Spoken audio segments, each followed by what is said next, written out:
Thank you so much for being here. I appreciate my colleagues for being here, and here comes our leader, Steve Scalise. We have a busy week here on the Hill, and I want to thank Chairman Amodei for the good work they've done on the Homeland Approach Bill.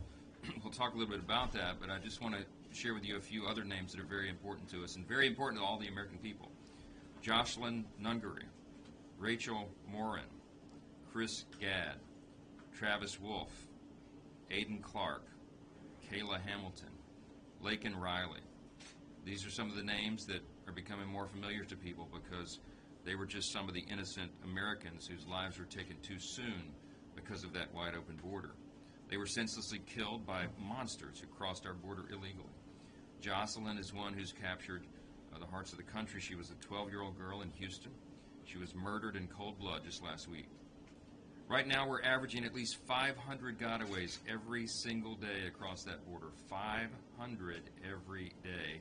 That's 194,000 illegals since the start of this fiscal year. We think that number may be underreported.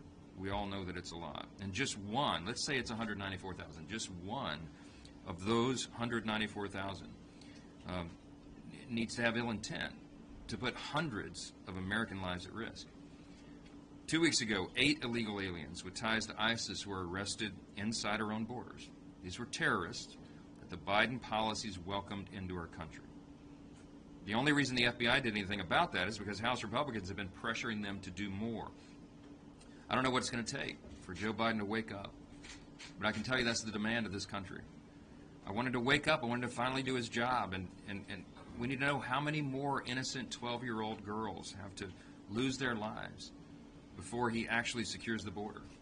He's playing politics with innocent American lives. There's no other way to say that. Everybody knows it. Our intelligence agencies know it, our law enforcement agencies know it, and even our enemies know it. And that's why they're empowered right now. With regard to the appropriations, we have to defend the homeland. And Chairman Amodei said so well, it's about the border. This week, the House will pass the appropriations bill for the Department of Homeland Security. We're also going to be passing the State and Foreign Operations appropriations to protect our security interests abroad, and the Department of Defense appropriations bill to strengthen our military and improve the quality of life for our service members. In the DHS bill, we're adding hundreds of millions of dollars to construct the southern border wall, billions to remove dangerous criminals, and the new Coast Guard vessels to intercept narcotics. We're also rejecting Biden's request for funds to encourage illegal immigration because that's what his policies have done.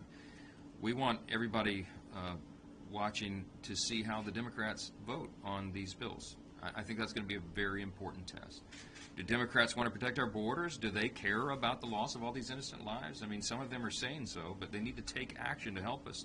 Do they want to support our service members and support American sovereignty? You're about to find out.